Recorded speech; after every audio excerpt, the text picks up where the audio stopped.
Hi everybody, Matt Lawton here, and this is the Astrological Wings channel. I'm going to take a look at the astrological weather report for the week of February 9th through 15th this week, and not a real lot going on.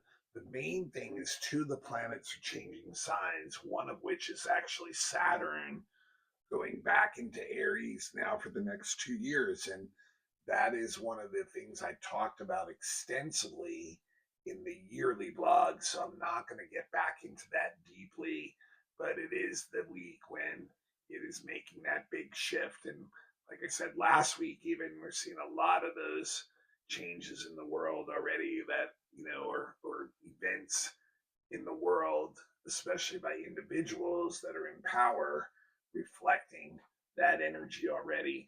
And then the other one, the big change for the week, is Venus going into Pisces, which is a sign that Venus really likes to be in. It's exalted there.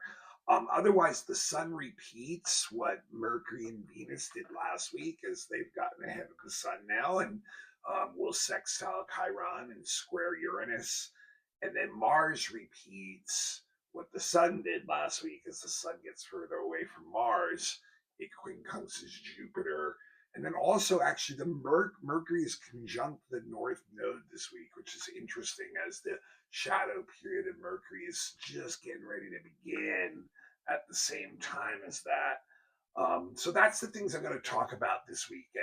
And first, I just want to mention real quick, the Astrological Winds channel is a free video blog that I do on YouTube every week. And if you have a YouTube account and you like what you see, I'd really like you to become a follower. And remember to turn your notifications on, or you'll forget about the blog, basically, because you won't be, they won't be telling you unless you put that notification on. So it reminds you every week that it comes up. Also, I'd like to remind people the blog is available as a podcast still, to the exact same audio that you get on the video. And you can just go on to your app for podcasts and look up Astrological Winds channel. It's carried by a bunch of different um, podcasts, and you can pick it up. And that way it frees you up. Maybe you're driving your car or whatever. It's a good chance to catch up on listening to the blog. Um, and you're not watching video. So, and it's also, if you have an Instagram page, Astrological Winds channel does too. If you become a follower there, then the link to the blog on YouTube will come up every week in your newsreel. And also remember, it can always be found on my website. That's www.astrologicalwinds, not Winds Channel, winds.com. And you'll find the blogs tag up on the top right, and you hit that, and there's at least 3 months worth of blogs there. So if you need to refer back to weeks or months in the past, the annual blogs, there's some special blogs. Plus, that also has all my professional services. I've been a professional astrologer for 24 years now, and I would love to do your chart or some chart work that you need done, or anybody else that you know who's looking for that kind of work from a professional astrologer, which is very different than getting it from a computer or a book or a friend. And I'll have more on that at the end of the blog. But yeah, check that out. And remember, I ask everybody to pass the link along to the blog when you listen to it after you're done. I know there's a lot of contacts in your phones these days, so if you can find someone there every time you listen to the blog and pass it on, I love getting the blog to grow organically that way. Remember also, if you're not really used to astrology yet, don't get caught up on the terms of what I'm saying. You really want to listen to what the energy is saying, so that the whole point of the blog is to work with the energy, to not be going in blindly, to use this knowledge and that has been gifted to us, and help make our lives easier and more fulfilling, hopefully. So, and also gives us a lot of explanation as to why certain things are going on in the world, as they are, like the Saturn and Aries thing. And go check the annual blog out. It'll help you understand a lot of the energy that's going on in the world right now, and why it's reached some of these points that it's reached. All right, so I want to start with Tuesday. It's the first thing, and it's the biggest thing of the week. That's the day that Venus goes into Pisces. And unlike Mercury, which if you remember last week, I talked about that a lot when Mercury went into Pisces, which is the sign of Mercury's fall and the sign of its detriment. And so the weakest sign that Mercury's in, Venus is actually really strong. Pisces is one of its favorite three signs. It's actually what we call exalted in Pisces. Very, very happy there. And mainly because it really appeals to Venus's creative side. If you remember, Venus has a lot to do with what? Relationships, right? And a lot of the times that's, love, emotions, things like that. But it also has a lot to do with the money, our finances, things like that, and creativity, and it's the planet of creativity. And, let's face it, humans are very creative people. We do a lot of creative things all the time. So when Venus is in Pisces, that is what really is the part of Venus that gets really emphasized, is the creative part. And we can get very tap into some great creative energy during Venus in Pisces. And that's why it's so strong there. Also, it does bring a lot of in the part of love, when it comes to love with Venus and Pisces, it brings that greater um unconditional and compassionate kind of love, the understanding of others, and giving love out in this very unconditional way. And even when it boils down to personal relationships with Venus and Pisces, it's a deep connection, a deeper connection. It's very deeply emotional, intuitive, and what many people call almost like a soulmate connection. It's something that's beyond just the physical. So when Venus is in Pisces, we really can live in a very fantasy world when it comes to, part of to to to the way we're looking at life. We can get very inspired by things around us, and that inspiration can trigger imaginative energy, and that imaginative energy can start to create concepts abstractly that are very creative artistic things. And then that's where we can really start to feed our creativity. So and we can be really productive with that energy. So if you're an artist, or whatever you're creative in, because we're all creative in the things we do. Just think about, we put creativity into all kinds of things. So this is a time when we can really be inspired by that and really be productive with it, and just kind of go for it. It also, like I said, it can get some of us into some really deeply romantic type of relationships where we make a really deep emotional connection with someone else, or even situations that we feel romantic about. That life itself can be romantic when Venus is in Pisces, and that's part of the reason why it can be so inspiring on the creative level too. So yeah, we can get some really great results when we put that into form, and when we can, and it's a way of communicating that energy, is when we do art. We're very sensitive. Pisces is a sensitive sign, so there's a lot of compassion, a lot of empathy that we can have for others, and we're very willing to help people out, almost anybody really. And that can be actually one of the dangers of Venus and Pisces. We love to help our loved ones out, and usually, or hopefully, our loved ones deserve that. But sometimes we can be a little bit indiscriminate in who we're helping out with Venus and Pisces, because we have such a sensitive, open energy that we want to help anyone out, and maybe some of the people we're willing to help out are not worthy of that help. So discernment is not necessarily one of the strengths of Venus and Pisces. Is a good way to say that, one of the things too about Venus and Pisces, Venus, is, about socializing too, obviously relationships, socializing, right? And we actually can be a little bit more quiet than we normally are with Venus and Pisces. Like we can, we might not be quite as talkative as we are. We may communicate more in non-linear ways, just by like looking at someone or, and communicating the emotion we feel that way is a good example.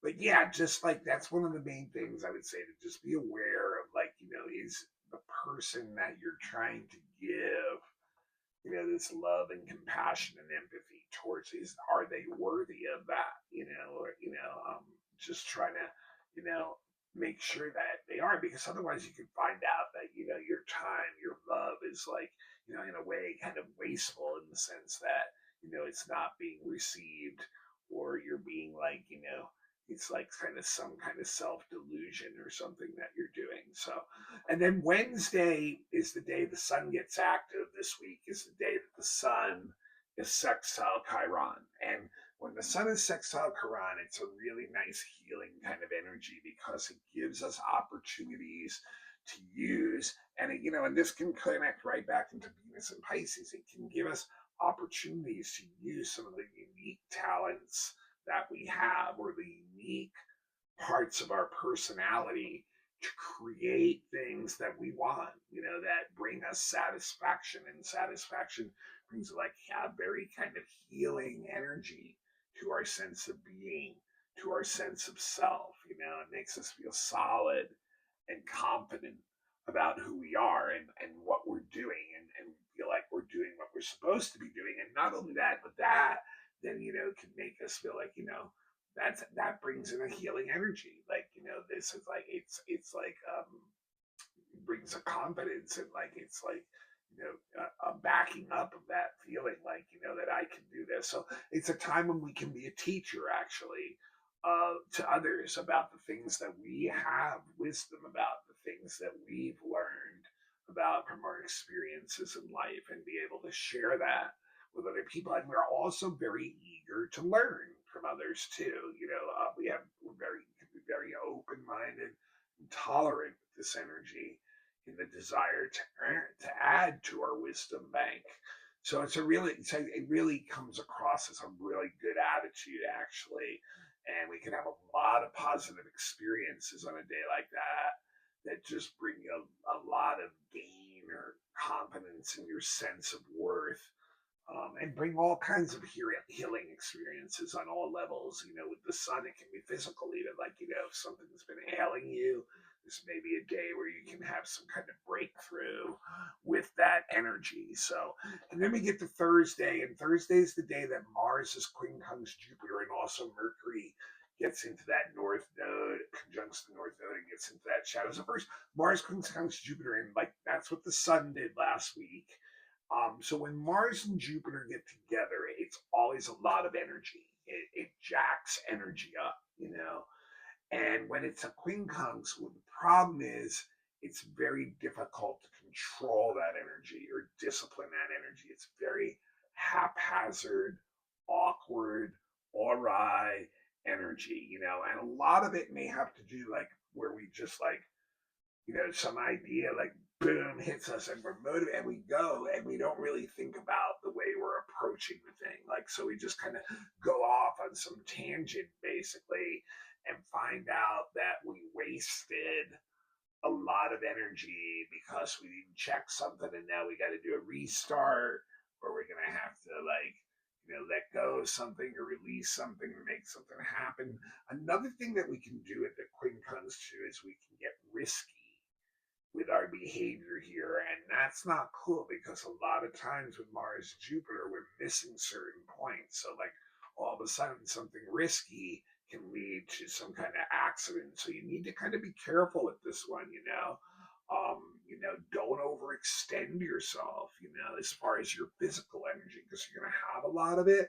But if you overextend yourself, you can easily wipe yourself out, like exhaust yourself, or even hurt yourself. If you can slow down this energy and discipline it, that would be better, because otherwise you could end up in some kind of accident, some kind of incident, something like that. And it's very difficult to control this energy because there's a sense of restlessness that you want to really you're trying to push to do something new, something free, but a lot of times, like I said, it's like not a completely thought out idea, and that drive for freedom can just give us that extra push that goes over the edge, and brings it to a point of being like really disturbing, out of control, awkward, weird, so like gotta figure, slow that down, but it's difficult to.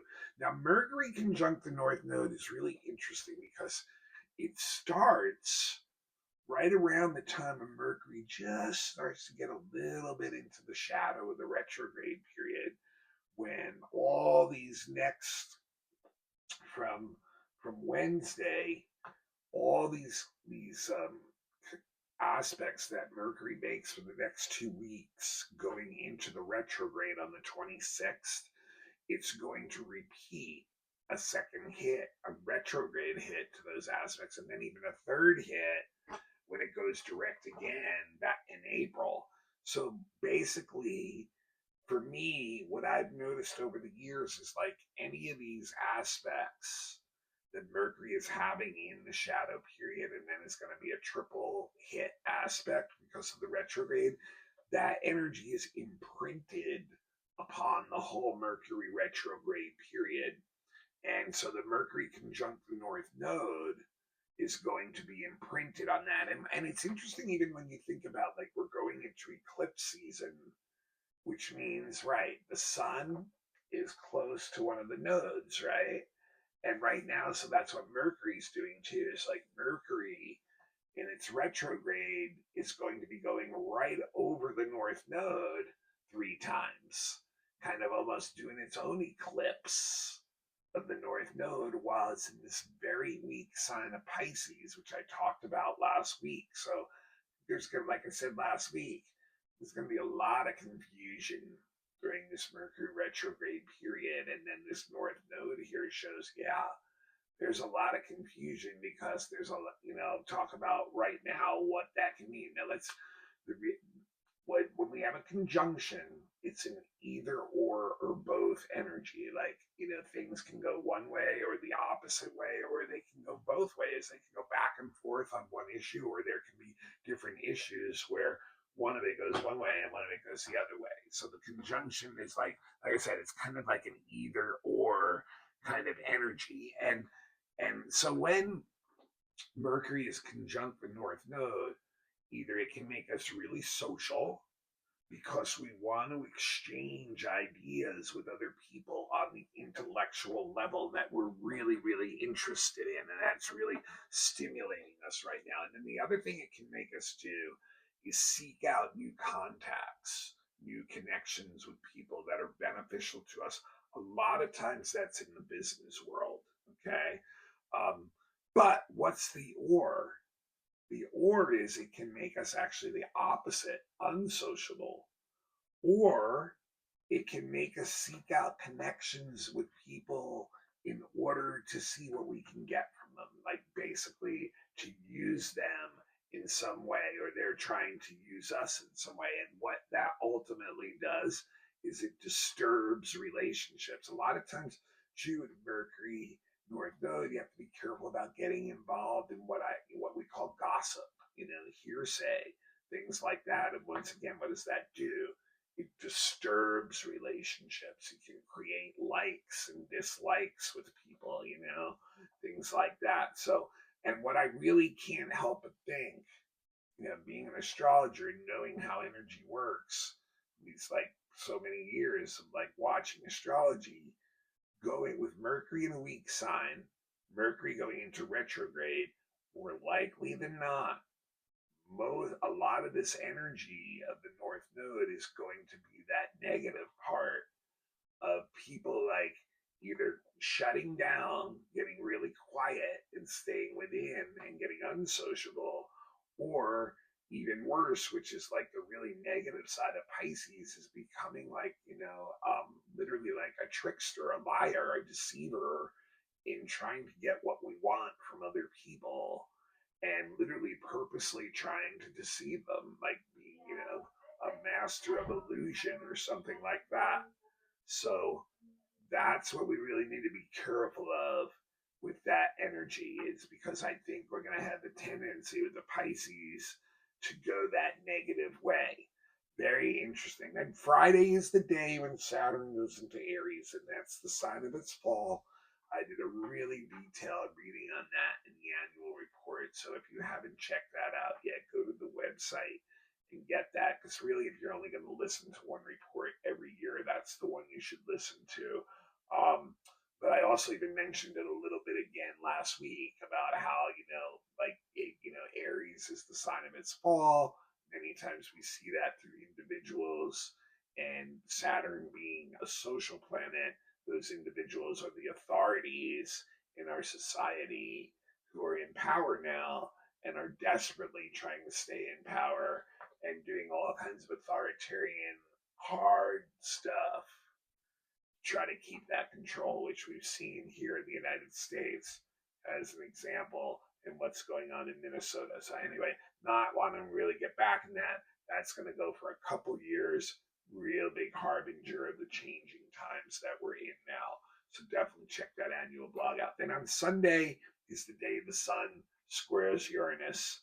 And so Sunday may not go the way you expect it to be. It's what I would say right away about this. A lot of times the sun squares Uranus, our routine is thrown off by some kind of unexpected, some kind of surprising, some kind of upsetting event that we have to immediately react to and change. And a lot of times it can be some kind of situation or thing that breaks down, or even a relationship breakdown.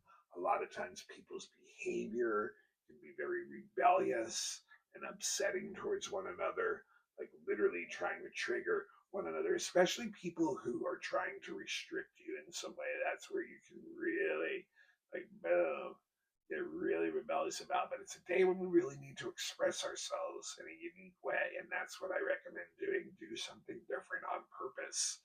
Don't let that upsetting event come to you. Why don't you go and just do something different?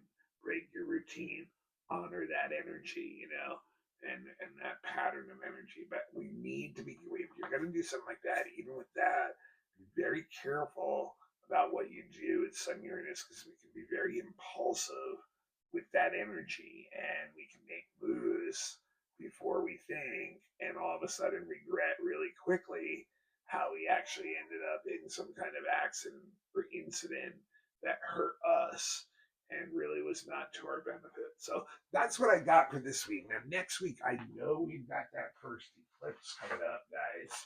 We've got that new moon, and it's going to be at 29 degrees, critical degree of Aquarius, solar eclipse on the 17th. So I will definitely be talking about that. And of course, the sun is going to go into Pisces next week, too. So those are the two main things that I will be talking about next week. I know Saturn's going to conjunct Neptune for the last time, too. And that's something that, once again, I talked a lot in the annual blog. So check that out. All right, this is Matt Lawton. This is the Astrological Wings channel. You're going to pass this link along to someone else right now, because that's how you're going to pay it forward, this free service that I offer. I'd really love you to check out my website, www.astrologicalwinds.com, when you need a reading or someone else needs a reading. And I hope that you all have had a professional do your chart by now, because it really is way different than any other way of getting it done. Computers or books or friends or yourself. It's worth the investment in yourself. It's something that never leaves you. And then also, I really recommend every year getting a predictive report that's similar to what I just do for the week, but it's for you only, for your whole year. They'll also do relationship charts, children's charts, big star, deep soul readings, specific questions, elections for best timing of things, relocation type stuff. all that stuff. Check the website out, www.astrologicalwinds.com. If you're a student, there's some beginner podcast stuff available. Also, would love to do some live classes with beginners or intermediates. If we can get a few people together for that, just let me know. If you have a group and you need a lecture or workshop or a class or mini readings for some kind of event, that can be arranged also. All right, thanks so much, everybody. I'll see y'all next week as we go into eclipse season next week and probably see a lot of changes during that. Until then, y'all take care.